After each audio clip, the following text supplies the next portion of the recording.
Je, kama ningewaambia kwamba karibu kila kitu mnachofikiri mnakijua kuhusu lishe bora, shinikizo la damu na uzito mkubwa ni makosa? Sio makosa madogo, bali ni uelewa uliopotoshwa kimakusudi na mfumo ambao haujali afya yenu bali faida yake. Kama kweli unajali afya yako na hutaki kuwa takwimu nyingine katika ripoti za hospitali, bonyeza kitufe cha like na subscribe sasa hivi. Maudhui haya si kwa ajili ya kila mtu. Ni kwa ajili ya wale waliochoka na majibu mepesi na wako tayari kwa ukweli mchungu. Mada yetu leo ni janga lililofichwa, ongezeko la magonjwa yasiyoambukiza, uzito uliokithiri na maradhi ya moyo linalosababishwa na safari yetu kutoka kwa vyakula vya asili vya mababu zetu hadi kwenye sumu iliyofungashwa vizuri tunaiita vyakula vya kisasa. Lakini kwanza, kile ambacho daktari wako hajawahi kupata muda wa kukuambia. Si kwa sababu ni mtu mbaya, hapana. Ni kwa sababu mfumo umembana. Fikiria hili. Daktari ana dakika 10 tu kwa ajili yako. Katika dakika hizo 10, anapaswa kusikiliza malalamiko yako, kupima shinikizo la damu, kuchunguza matokeo ya vipimo na kuandika dawa. Je, kweli ana muda wa kukueleza jinsi kiwanda cha sukari kilivyohonga wanasayansi miongo kadhaa iliyopita ili kulaumu mafuta kwa magonjwa ya moyo wakati muuaji halisi alikuwa sukari? Mfumo haumruhusu. Ni rahisi zaidi na haraka kukuandikia dawa ya shinikizo la damu kuliko kukufundisha jinsi ya kusoma viambatano kwenye pakiti ya biskuti. Huu ndio ukweli mchungu wa kwanza. Huduma ya afya ya kisasa mara nyingi inatibu dalili, sio chanzo, kwa sababu kutibu chanzo hakuna faida ya haraka na kunahitaji muda ambao mfumo hauna. Hebu turudi kwenye mizizi yetu. Mnakumbuka mlo wa zamani, ugali wa dona, sio sembe nyeupe iliyokobolewa na kupoteza virutubisho vyote. Mboga za kienyeji kama mchicha, matembele au managu, zilizopikwa kwa mafuta kidogo ya nazi au karanga, sio mafuta ya mbegu yaliyochakatwa viwandani ambayo yanachochea uvimbe mwilini. Tulikula maharage, kunde, samaki waliovuliwa ziwani au baharini.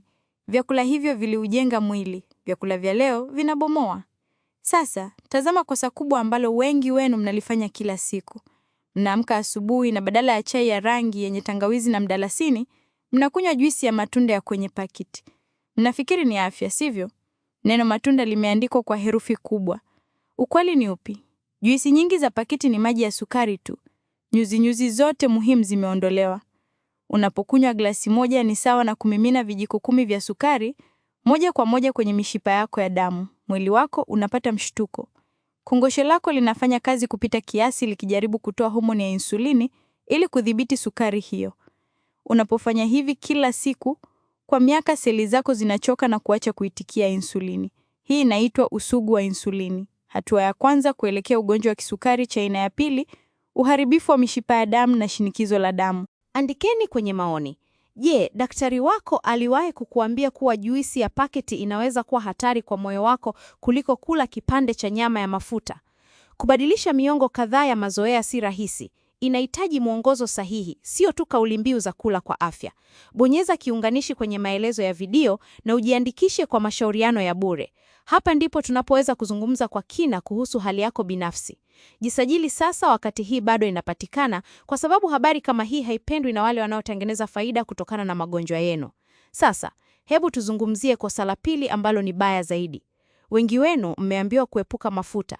Mnanunua bidhaa zilizoandikwa low fat au mafuta kidogo. Lakini je, umewahi kujiuliza wanaweka nini kuchukua nafasi ya mafuta yaliyoondolewa ili chakula bado kiwe na ladha? Jibu ni sukari, wanga iliyosindikwa na kemikali.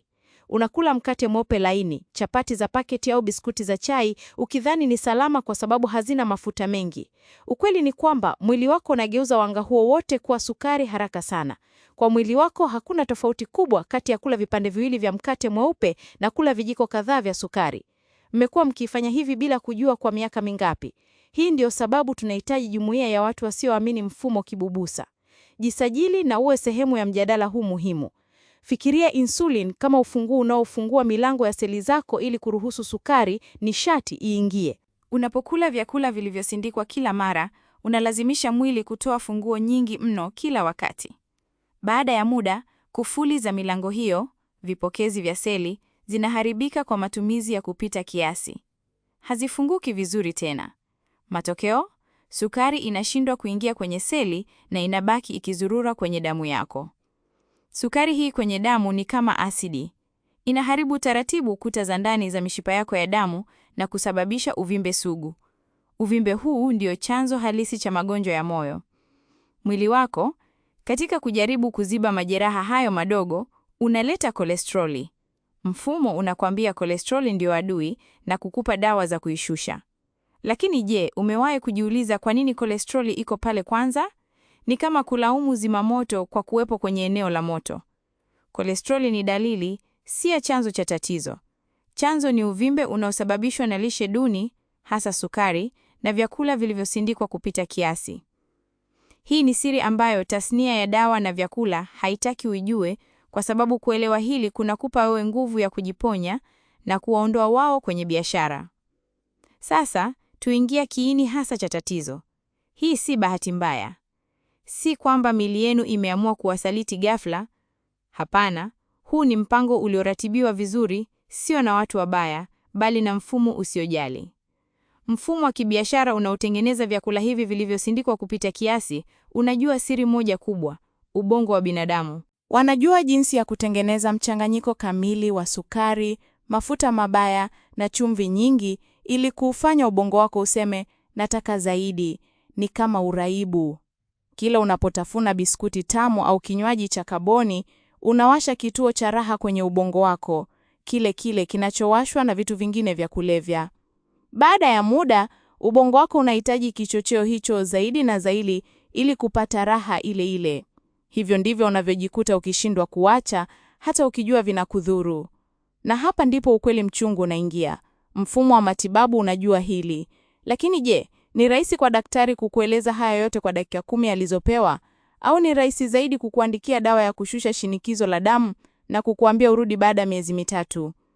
Mfumo umejengwa kutibu dalili, sio kuponya chanzo. Ni faida zaidi kiuchumi kuweka watu wengi kwenye matibabu ya maisha yote kuliko kuwaelimisha jinsi ya kujiponya wenyewe kupitia lishe. Andika kwenye maoni hapa chini. Je, daktari wako amewahi kukukalisha chini na kukuelezea sayansi ya uraibu wa chakula? Lakini kuna habari njema. Kama vile mwili ulivyojifunza kutamani sumu hii, unaweza kuufundisha upya kutamani uhai. Hapa ndipo nguvu ya lishe yetu ya jadi inapoingia. Fikiria hivi, badala ya mkate mweupe uliojaa sukari iliyofichwa, unakula ugali wa dona uliotengenezwa kwa mahindi au mtama ambao haujakubolewa, uliojaa nyuzi lishe zinazokufanya ushibe na kusawazisha sukari yako. Badala ya soseji za kiwandani zilizojaa chumvi na kemikali, unakula samaki wa ziwa Victoria au bahari ya Hindi aliyejaa mafuta ya omega 3 yanayolinda moyo wako. Badala ya soda, unakunywa maji ya madafu yaliyojaa madini muhimu au chai ya mchaichai na tangawizi inayopambana na uvimbe mwilini. Kila mlo unakuwa fursa ya kupigana. Kila kiungo cha asili unachotumia, iwe ni manjano, kitunguu saumu au hata mdalasini, ni kama askari unayemtuma kulinda ngome ya mwili wako. Hii ndio siri ambayo hawataki uijue. Mwili wako una uwezo wa ajabu wa kujirekebisha ikiwa utaupa zana sahihi. Ili kupata mwongozo wa kina na wa kibinafsi kuhusu jinsi ya kuanza safari hii, bonyeza kiungo kwenye maelezo ya video na ujiandikishe kwa mashauriano ya bure. Hii ni hatua ya kwanza ya kuchukua udhibiti kutoka kwa mfumo na kuurudisha mikononi mwako. Jiunge na chaneli hii sasa, sio tu kwa kubonyeza subscribe, bali ili uwe sehemu ya jamii ya watu wanaojali na wasioamini mfumo kibubusa. Tunahitaji kuwa wengi ili sauti yetu isikike. Wengi wenu mmeaminishwa kuwa bidhaa zilizoandikwa low fat au zenye sukari kidogo ni salama. Huu ni uongo mwingine hatari. Ili kuondoa mafuta na kuhifadhi ladha, watengenezaji huongeza kiasi kikubwa cha sukari, wanga iliyosafishwa na kemikali za kuongeza ladha. Matokeo, unakula kitu ambacho kinaweza kuwa kibaya zaidi kwa ini lako na kiwango chako cha sukari kuliko bidhaa ya kawaida. Mwili wako haujui kusoma lebo, unajua tu kutambua kemikali na sukari. Unapokula vyakula hivi vya kiafya, sukari yako inapanda ghafla na kuilazimu kongosho, pancreas, kufanya kazi ya ziada kutoa insulini. Baada ya miaka mingi ya unyanyasaji huu, kongosho inachoka, na hapo ndipo unapopata utangulizi wa kisukari na kisha kisukari chenyewe. Je, umekuwa ukifanya hivi kwa miaka mingapi bila kujua, ukidhani unafanya jambo sahihi kwa afya yako? Fikiria gharama. Sio tu gharama ya kununua vyakula hivi vya uongo, lakini gharama ya baadaye. Gharama ya dawa za kisukari kila mwezi. gharama ya vipimo vya shinikizo la damu, gharama ya kulazwa hospitalini baada ya shambulio la moyo. Tunazungumzia mamia ya maelfu hata mamilioni ya shilingi kwa miaka michache ijayo, pesa ambayo ungepaswa kuwa unaitumia kufurahia uzeeni wako, kusafiri au kuwaachia wajukuu wako kama urithi. Kila senti unayotumia leo kununua mboga za kienyeji, matunda ya msimu na viungo vya asili ni uwekezaji. Unanunua siku, wiki na miaka ya ziada ya maisha yenye afya na furaha. Unanunua kumbukumbu na wajukuu wako badala ya bili za hospitali. Mabadiliko haya hayaanzi kesho, yanaanza sasa. Hayaanzi kwa mabadiliko makubwa yanayotisha. Yanaanza na hatua moja ndogo. Leo, badala ya kunywa chai yenye majani ya chai ya pakiti na sukari nyingi, chemsha tangawizi na mdalasini. Kesho, badala ya kula chapati za ngano nyeupe kwa kiamsha kinywa, tafuta unga wa muhogo au viazi vitamu vya kuchemsha. Hizi ni hatua ndogo, lakini zina nguvu ya tsunami. Ndani ya wiki 3 za kwanza za kufanya mabadiliko haya madogo, utaanza kugundua kitu cha ajabu. Usingizi wako utakuwa mzito zaidi. Nguvu zako zitaanza kurudi. Maumivu ya viungo yasiyoelezeka yataanza kupungua. Huu sio uchawi, hii ni sayansi. Unaanza kuupa mwili wako kile unachokihitaji hasa, na unaondoa sumu iliyokuwa ikiumaliza nguvu. Ndani ya miezi 3, viashiria vyako vya damu vitaanza kuonyesha mabadiliko. Shinikizo lako la damu linaweza kuanza kutulia, kiwango chako cha sukari kinaweza kupungua na kuwa imara zaidi. Daktari wako anaweza kushangaa, lakini wewe utajua siri. Utajua kuwa umechukua udhibiti. Baada ya miezi 6, watu wataanza kukuuliza unafanya nini? Utaonekana mchangamfu zaidi. Utatembea kwa wepesi zaidi. Utakuwa ushahidi hai kwamba hatuhitaji kutegemea mfumo ulioshindwa kutulinda. Tunaweza kujilinda wenyewe kwa kutumia hekima ya mababu zetu na rasilimali tulizobarikiwa nazo katika ardhi yetu. Lakini safari hii inahitaji maarifa sahihi na mwongozo. Sio kila ushauri unaousikia ni sahihi kwako. Sasa, hebu tuingie kwenye kiini cha tatizo, na hapa ndipo maagizo ya kawaida hukaa kimya. Mfumo wa matibabu umejengwa juu ya kutibu dalili, sio kuponya chanzo. Wanapokuona una shinikizo la damu, wanakupa kidonge cha kushusha shinikizo. Wanapokuona una sukari, wanakupa kidonge cha kudhibiti sukari. Lakini je, umewahi kujiuliza kwa nini hawashughulikii na kile kinachosababisha shinikizo hilo kupanda? Kwa nini hawakupi mwongozo wa kina wa kuondoa chanzo cha ugonjwa wa sukari? Jibu ni rahisi na linaumiza. Mgonjwa anayepona si mteja mzuri. Mgonjwa anayetegemea dawa kila mwezi ndiye mteja kamili. Hii si lawama kwa daktari wako binafsi. Wengi wao wako kwenye mfumo usiowaruhusu kufanya zaidi. Hebu tuachane na hayo na tuzungumze kuhusu suluhisho la kweli. Suluhisho lilopo jikoni kwako, sio kwenye kabati la dawa. Tunarudi kwenye vyakula vya asili. Sio diet ya kizungu ya majani ya saladi na matiti ya kuku ya kuchemsha. Hapana. Tunarudi kwenye ugali wa dona halisi, uliotengenezwa kwa mahindi ambayo hayajakobolewa kupita kiasi. Ugali wa ulezi au mtama. Vyakula hivi vina nyuzi-nyuzi zinazopunguza kasi ya sukari kuingia kwenye damu. Fikiria viazi vitamu, mihogo, magimbi. Vyakula vilivyowalisha babu zetu na kuwaweka imara. Vinafyonzwa na mwili taratibu, vinakupa nguvu ya muda mrefu, na havileti yale mawimbi hatari ya sukari yanayochosha kongosho lako. Acha kutumia unga mweupe wa ngano na sembe iliyosafishwa kupita kiasi. Hiyo ni sukari iliyojificha. Bofya kiungo kwenye maelezo ya video na ujisajili kwa ushauri wa bure. Tutakupa orodha kamili ya vyakula hivi na jinsi ya kuviandaa kwa njia bora zaidi. Na vipi kuhusu mafuta? Wamekuaminisha kuwa mafuta yote ni mabaya. Uongo. Mafuta ya viwandani, yale ya alizeti yaliyosafishwa na kuchakatwa mara nyingi, mafuta ya mawesi yaliyowekwa kwenye chupa za plastiki kwa bei rahisi, hayo ndiyo sumu. Mwili wako unahitaji mafuta, Lakini unahitaji mafuta sahihi. Mafuta ya nazi ya asili, yale yanayochemshwa kienyeji. Samli halisi, sio vegetable ghee. Mafuta ya parachichi. Mafuta yaliyomo kwenye karanga na mbegu. Haya ni mafuta ambayo mwili unayajua. Unayatumia kujenga seli na homoni na kupambana na uvimbe. Mafuta ya viwandani yanachochea uvimbe mwilini, na uvimbe ndio mzizi wa magonjwa yote sugu, kuanzia maumivu ya viungo hadi magonjwa ya moyo. Jiunge na jumuiya yetu ya watu wasioamini mfumo huu kwa upofu. Hapa tunashiriki ukweli ambao hautausikia kwingine. Hivi sasa, hebu tuangalie kiungo kimoja jikoni mwako. Zile stock cubes au bouillon cubes unazotumia kuongeza ladha. Zimejaa chumvi kupita kiasi, MSG, monosodium glutamate na kemikali nyingine za kuongeza ladha ambazo zinachanganya ubongo wako na kuongeza shinikizo la damu. Ni miaka mingapi umekuwa ukifanya hivi bila kujua madhara yake? Andika kwenye maoni. Badala yake, tumia viungo vya asili, manjano, tangawizi, kitunguu saumu, iliki, mdalasini. Hivi si vionjo tu, ni dawa. Manjano ina curcumin, kiungo chenye nguvu cha kupambana na uvimbe. Tangawizi inasaidia mmeng'enyo wa chakula na kushusha sukari. Sasa, hebu tuweke makadirio. Ukianza leo kwa kubadilisha tu aina ya ungo unaotumia na kuacha kabisa vinywaji vya sukari, ndani ya miezi 3 utaona tofauti. Unaweza kuona uzito wako ukipungua bila hata kufanya mazoezi ya nguvu. Shinikizo lako la damu linaweza kuanza kutulia. Baada ya miezi 6, kwa kuongeza mabadiliko kwenye aina ya mafuta unayotumia na kuanza kutumia viungo vya asili badala ya cubes, viashiria vyako vya sukari katika damu vinaweza kuboreka sana. Daktari wako anaweza kuanza kushangaa. Hatari ya kupata mshtuko wa moyo au kiharusi inaweza kupungua kwa 1% kubwa ndani ya mwaka mmoja. Sasa fikiria gharama. Dawa za shinikizo la damu na sukari kwa mwaka mzima ni gharama gani? 500,000? Milioni 1?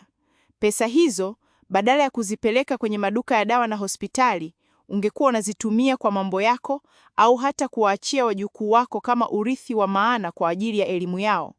Hii sio ndoto. Huu ni ukweli unaowezekana unapochukua udhibiti wa afya yako. Hii ndiyo siri ambayo hawapendi uijue. Mwili wako una uwezo wa ajabu wa kujiponya wenyewe, ukiupa tu nafasi na virutubisho sahihi. Waliwahi kukuambia kuwa chai ya mchaichai au majani ya mlonge yanaweza kusaidia kudhibiti sukari na shinikizo la damu kuliko unavyofikiria? Andika kwenye maoni. Je, daktari wako amewahi kukueleza hili? Au walikupa tu karatasi ya dawa na kukuambia urudi baada ya mwezi mmoja? Ni wakati wa kuamka. Na sasa tuangalie picha kubwa. Tumezungumza kuhusu kurudi kwenye asili, kuhusu nguvu iliyofichwa ndani ya vyakula vyetu vya jadi. Lakini swali la msingi ni hili. Nini kitatokea mkianza safari hii leo? Sio kesho, sio wiki ijayo. Leo. Wacha niwape ratiba halisi, sio ahadi za hewa.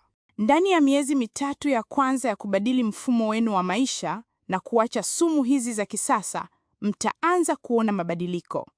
Shinikizo la damu litaanza kutulia. Hamtalihisi likipanda na kushuka kama mawimbi ya bahari. Usingizi utaanza kuwa mtamo na wenye pumziko. Maumivu ya viungo, yale yanayowafanya mfikirie mara 2 kabla ya kuinuka, yataanza kupungua.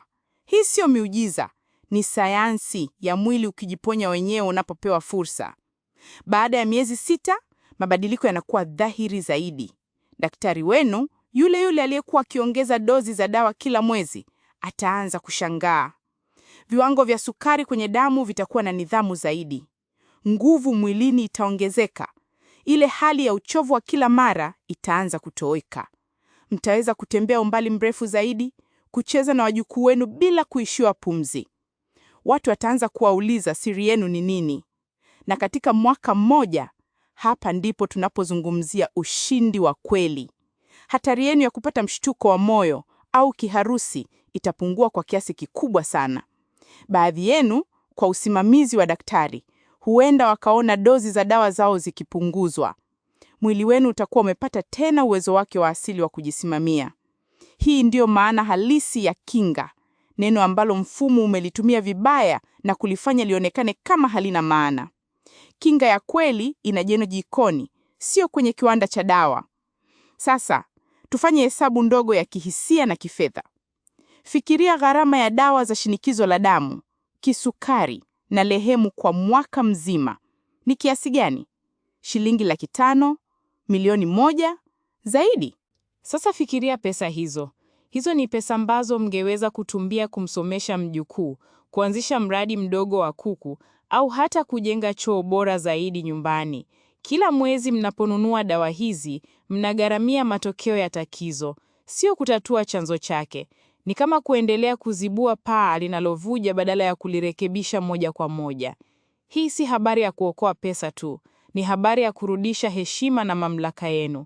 Ni kuondoa ule mzigo wa kuwa tegemezi kwa mfumo ambao haukuwahi kuwa na nia ya kuwaponya kikamilifu. Wengi wenu mnaamini kuwa juisi ya boksi ni afya kuliko soda. Mfumo umewafundisha hivyo.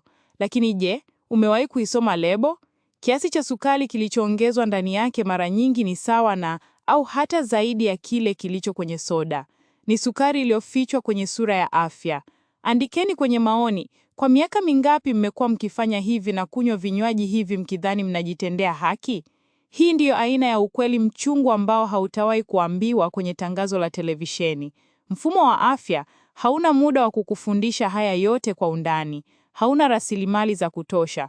Umejengwa kutibu dalili kwa haraka ili mgonjwa ajisikie nafuu ya muda na kupisha mwingine. Haujajengwa kuponya chanzo cha tatizo. Hilo jukumu ni lenu. Ni jukumu lenu kujielimisha na kuchukua hatua. Msikubali kuwa namba tu kwenye faili la hospitali. Ninyi ni zaidi ya wagonjwa wa shinikizo la damu au kisukari. Ninyi ni wazee, wenye hekima, na sasa wenye maarifa ya kujikomboa. Kuanza safari hii pekeeni kunaweza kuwa kugumu. Maswali ni mengi na vishawishi vipo kila kona. Ndio maana ninawapa fursa hii. Sio dawa ya miujiza, bali ni mwongozo. Ni ramani ya kukusaidia kurudi kwenye njia sahihi. Ni mkono wa kukushika unapohitaji msaada. Usiache fursa hii ikupite. Chukua hatua ya kwanza leo. Kiungo kwenye maelezo ya video hii kinakupeleka kwenye ushauri wa bure. Jisajili sasa, nafasi bado zipo.